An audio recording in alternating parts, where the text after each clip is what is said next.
Selamat berjumpa dalam Suara Pertobatan. Firman Tuhan hari ini disampaikan oleh Bapak Pendeta Remedi Perangin-Angin MD. Selamat mendengarkan.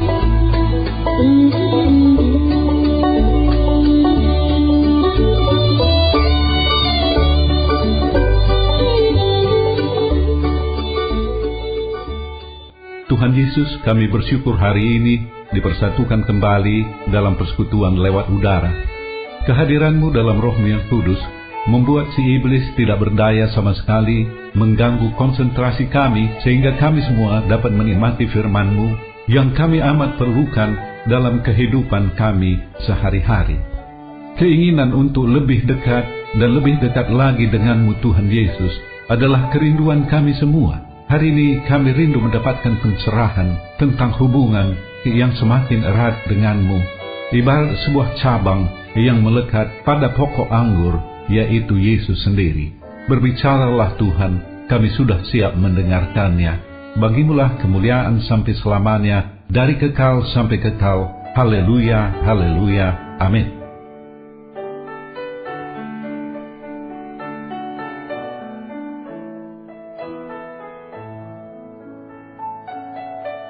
Shalom saudara, saya harap saudara ada dalam keadaan sukacita, damai, sejahtera, dimanapun sedang berada pada saat ini, di rumah, dalam perjalanan, di tempat kerja, di rumah sakit, atau sedang melakukan kegiatan tertentu. Harapan saya selalu, program ini boleh menemani saudara pada saat kesepian, memberi kekuatan di saat lemah, memberi semangat di saat lesu, memberi penghiburan di saat berduka, memberi terang dan visi pada saat berjalan dalam kegelapan hidup ini. Tuhan Yesus memberkati kita semua dengan firman-Nya. Saudara-saudara yang dikasihi Yesus Kristus, saya kira kita semua memiliki satu kerinduan untuk bisa menikmati kehidupan rohani yang semakin indah bersama dengan Yesus Kristus. Dengan kata lain, kita ingin bergaul lebih akrab, lebih karib dengan Yesus. Ungkapan-ungkapan seperti ini sering kita dengar, baik melalui renungan dalam kebaktian, persekutuan, atau kebaktian kebangunan rohani. Hari ini saya ingin merenungkan lebih jauh tentang perkara ini dari Injil Yohanes pasal 15 ayat 1 sampai dengan 8. Yohanes 15 ayat 1 sampai dengan 8. Saya akan bacakan untuk kita semuanya. Pokok anggur yang benar. Akulah pokok anggur yang benar, dan Bapakulah pengusahanya. Setiap ranting padaku yang tidak berbuah, dipotongnya, dan setiap ranting yang berbuah, dibersihkannya, supaya ia lebih banyak berbuah. Kamu memang sudah bersih karena firman yang telah kukatakan kepadamu. Tinggallah di dalam aku dan aku di dalam kamu, sama seperti ranting, tinggallah di dalam aku dan aku di dalam kamu. Sama seperti ranting tidak dapat berbuah dari dirinya sendiri, kalau ia tidak tinggal pada pokok anggur, demikian juga kamu tidak berbuah, jikalau kamu tidak tinggal di dalam aku. Akulah pokok anggur, dan kamulah ranting-rantingnya. Barang siapa tinggal di dalam aku, dan aku di dalam dia, ia berbuah banyak. Sebab di luar aku, kamu tidak dapat berbuat apa-apa. Barang siapa tidak tinggal di dalam aku, ia dibuang keluar seperti ranting dan menjadi kering.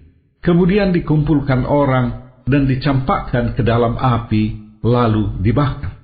Jikalau kamu tinggal di dalam aku, dan firmanku tinggal di dalam kamu, mintalah apa saja yang kamu kehendaki, dan kamu akan menerimanya. Dalam hal inilah Bapakku dipermuliakan, yaitu jika kamu berbuah banyak, dan dengan demikian kamu adalah murid-muridku. Sampai di sini pembacaan firman Tuhan. Yesus adalah pokok anggur. Anggur melambangkan sukacita, damai, dan sejahtera.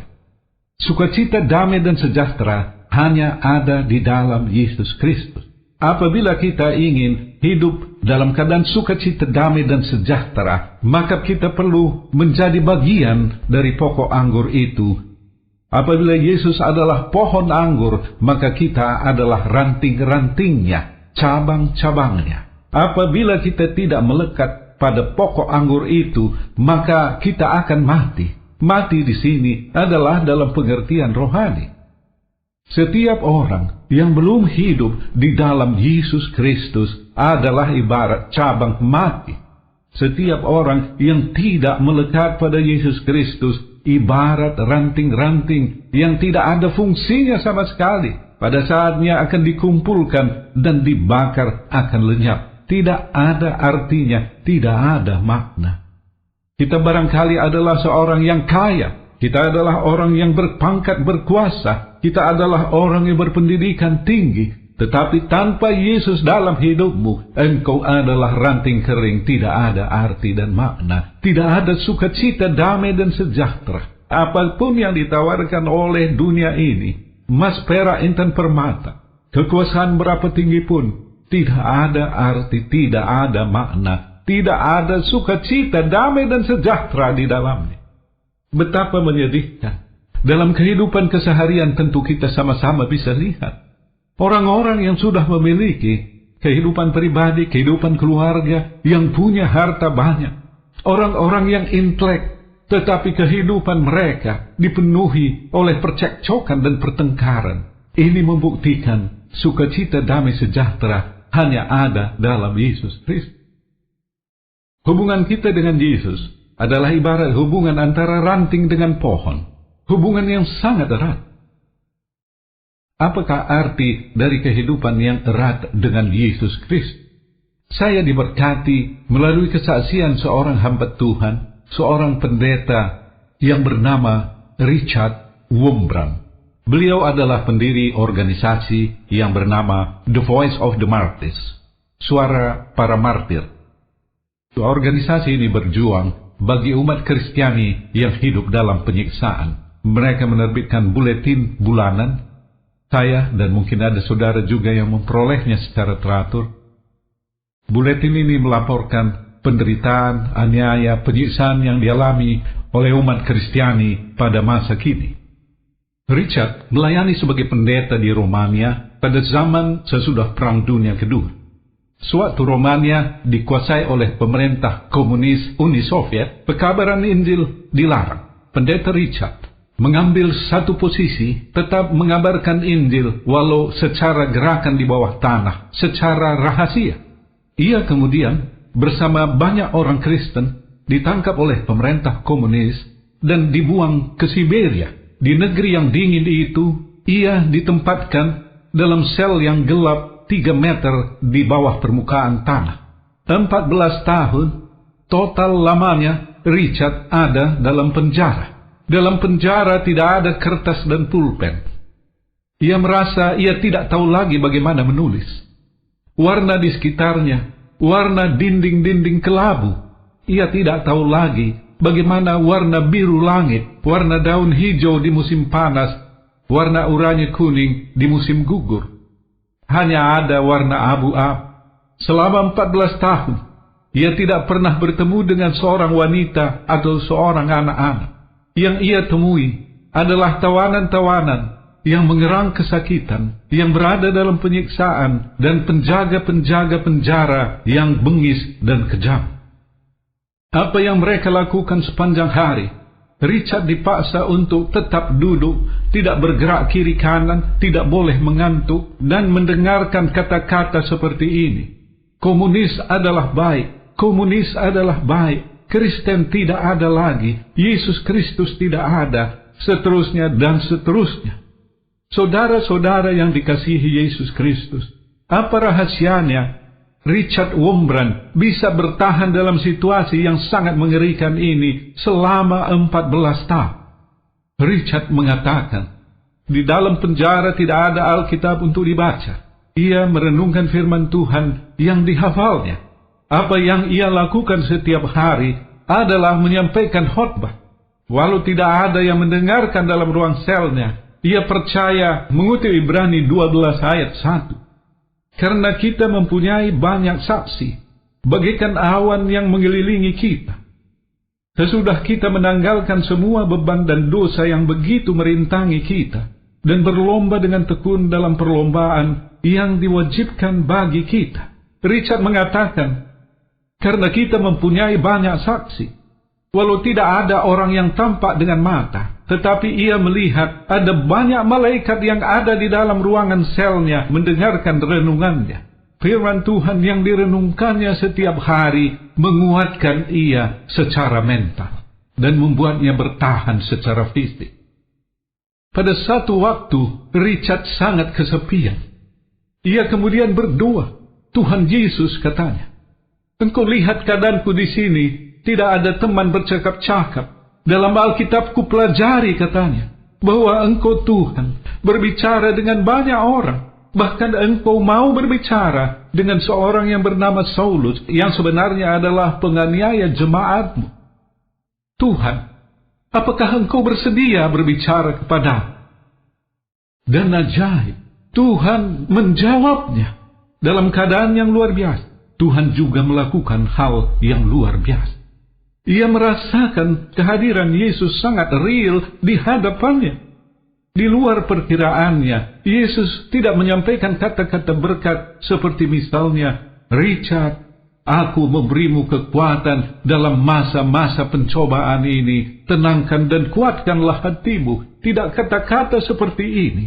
Tetapi sebaliknya malah, ia mendengarkan Yesus mengajukan sebuah pertanyaan. Siapakah namamu? Richard terkejut. Aku menginginkan kata-kata penghiburan yang memberi kekuatan. Yang kudapat adalah sebuah pertanyaan. Tetapi ia segera sadar. Pertanyaan seperti ini bukan sesuatu yang asing dalam Alkitab.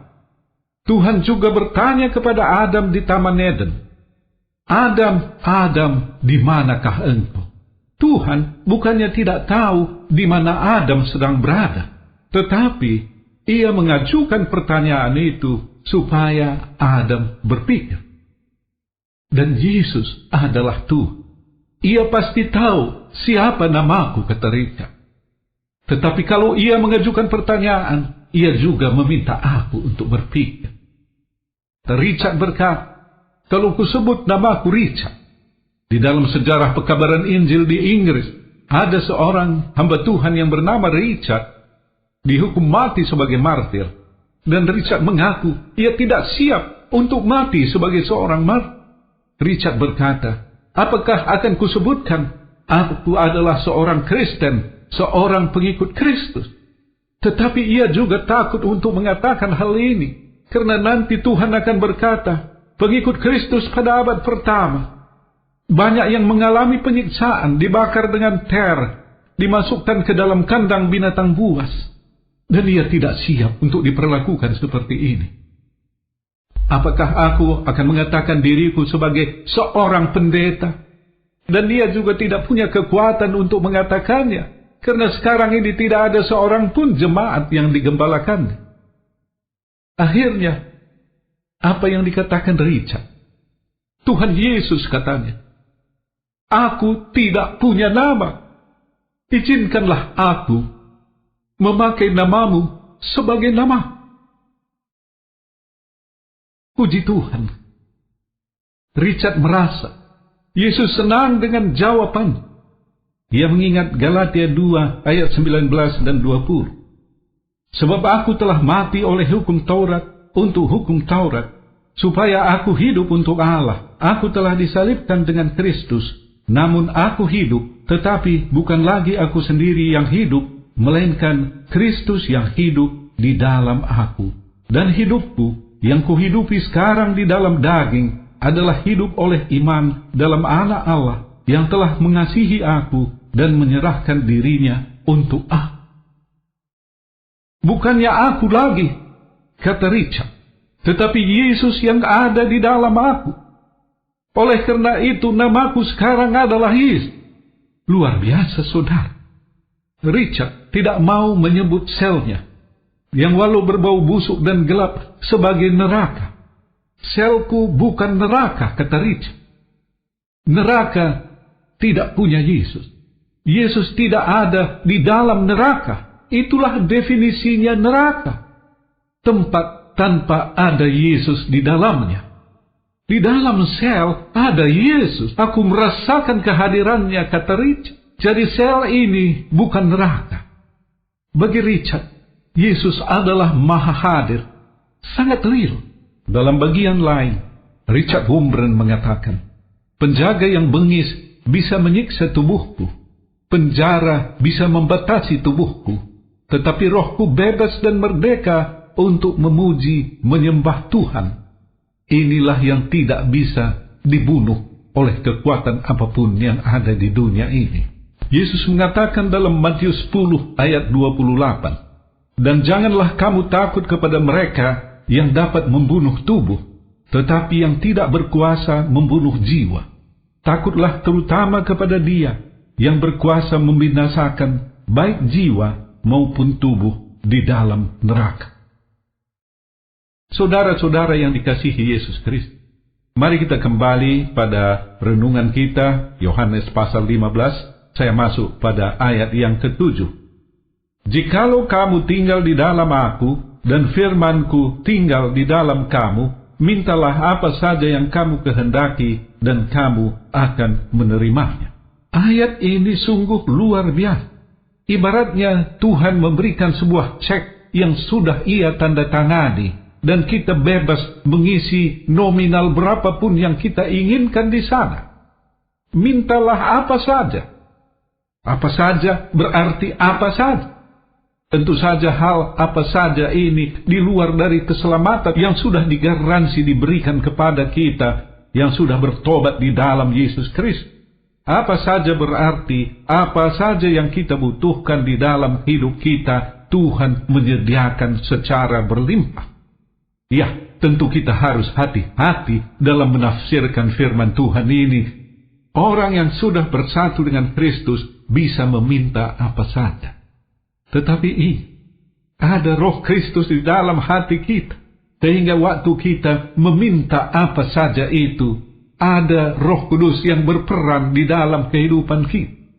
Seseorang yang sudah didiami oleh Roh Kudus, Roh Yesus, tidak akan meminta sesuatu yang bersifat pesta pora, yang bersifat ketinggian hati, tetapi permintaan yang disampaikan oleh anak-anak Tuhan lebih bersifat rohani, yang menyangkut kehidupan sukacita, damai dan sejahtera. Tetapi tidak berarti bahwa masalah jasmani Tuhan tidak perhati. Sebagai orang yang didiami oleh Roh Kudus, kita juga disebut anak-anak Allah. Sebagai anak Allah, Tuhan lebih peduli akan kehidupan kita. Apa yang kita minum, makan, pakai, apa yang kita akan diami, akan masa depan kita. Tuhan mempedulikan kita. Tetapi sekali lagi, manusia rohani lebih mementingkan perkara-perkara rohani. Terakhir, mari kita lihat Yohanes 15 ayat 8. Dalam hal inilah Bapa-Ku dipermuliakan, yaitu jika kamu berbuah banyak, dan dengan demikian kamu adalah murid-murid-Ku. Berbuah banyak. Perikop yang kita baca adalah tentang Yesus sebagai pokok anggur, dan kita adalah carang-carangnya. Pohon anggur berbuah banyak apabila ranting-rantingnya berbuah banyak. Ada amin, saudara? Ranting yang bersatu dengan pohon, yang mendapatkan makanan dari pohon, pasti mengeluarkan buah yang baik. Apabila Yesus ada di dalam hidup kita, maka kita juga pasti berbuah banyak. Anggur adalah lambang sukacita, damai dan sejahtera. Kehidupan yang berbuah lebat yang menjadi berkat bagi saudara-saudara yang lain. Kalau ranting itu memiliki buah, maka buah itu bukan untuk kepentingan ranting itu, tetapi untuk kepentingan orang-orang lain. Inilah yang menyenangkan hati Bapa di sorga. Saudara-saudara yang dikasihi Yesus Kristus, semua kita bisa berbuah lebat.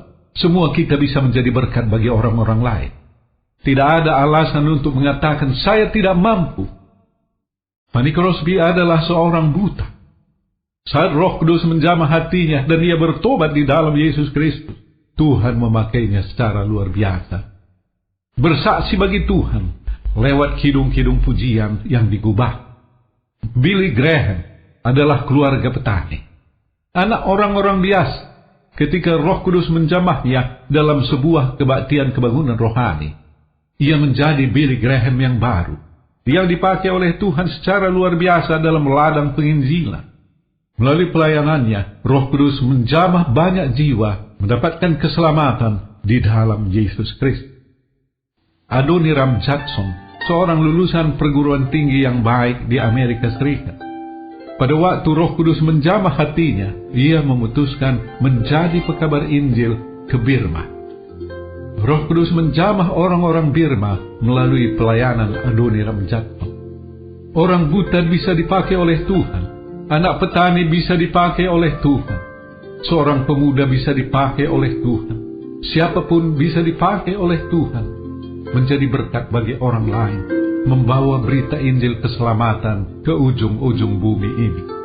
Hamba-hamba Tuhan orang Indonesia, saya tidak usah sebutkan nama-nama mereka, menjadi berkat pekabaran Injil, bahkan ada yang sudah menginjil ke luar negeri. Melalui pelayanan mereka, Roh Kudus memberkati orang-orang yang dikunjungi. Bagaimana dengan kita masing-masing?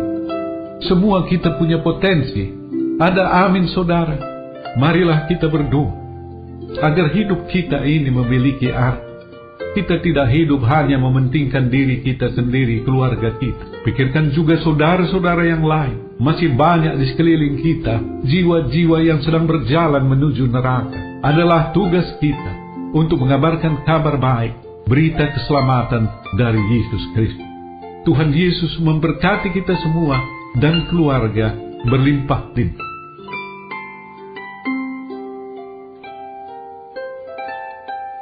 Bagi saudara yang dijamah oleh Roh Kudus, yang diingatkan akan dosa-dosa jalan tersesat selama ini, dan sungguh-sungguh ingin bertobat di dalam Yesus Kristus, ikuti saya mengucapkan sebuah doa sederhana.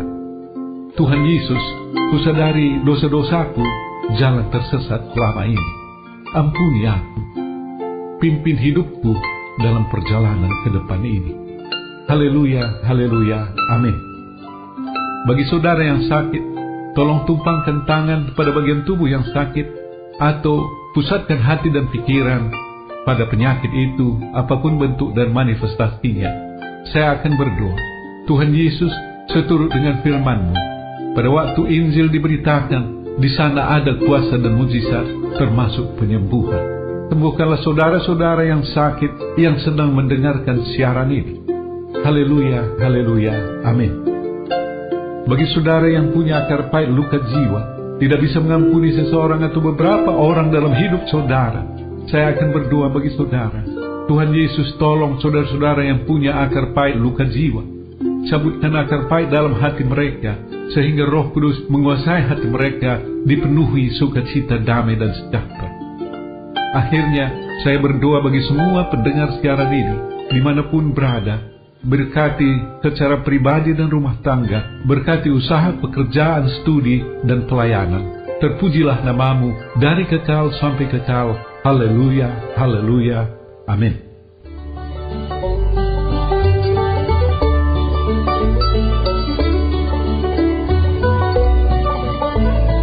Kita sudah mendengarkan firman Tuhan yang disampaikan oleh Bapak Pendeta Remedi Prangin Angin MD.